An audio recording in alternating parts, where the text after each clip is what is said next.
All right, so this example is kind of like a try it. So I want you to pause the video and make sure that you have drawn the diagram and these 4 different problems that we're going to answer. So notice the diagram is a cube.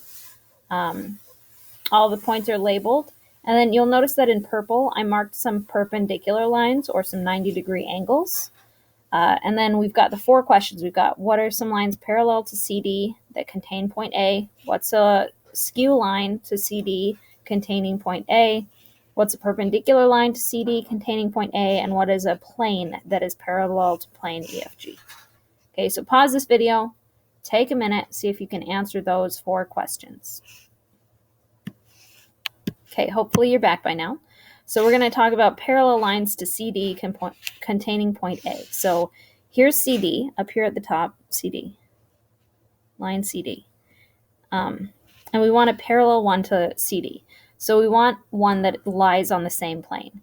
Each of the faces of this cube are a separate plane. So each face equals one plane. Okay, so we want something coplanar because you need it to be on the same plane in order to be parallel.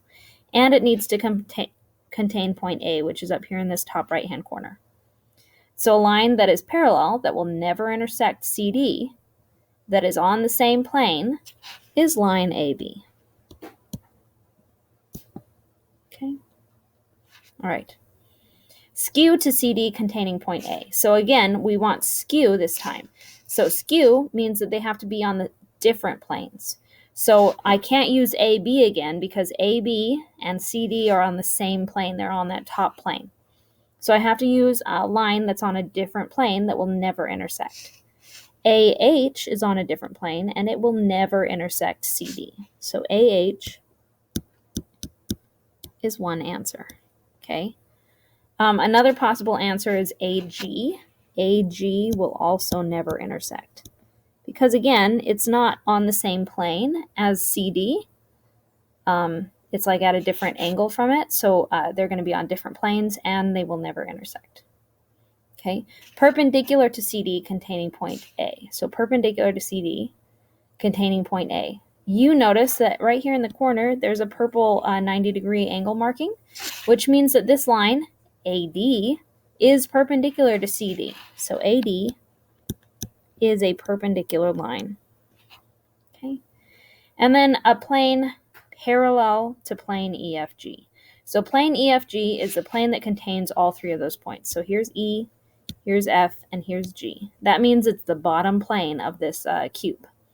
So which plane is parallel to that plane? Which one will never, ever intersect that plane? Well, since it's the bottom plane, we're looking at the top plane. The top plane is parallel. So plane CDB. Okay, you could also name it with CDA. You can name it ABC, etc. It doesn't matter as long as you use 3 of those points on that top plane to name it. Okay, so that is identifying stuff in a plane. So then now let's talk about identifying lines that are parallel and perpendicular. Okay, let's review something. Since we know that the definition of each of these things, we know that if we're looking for parallel and perpendicular lines, that they have to be on the same plane.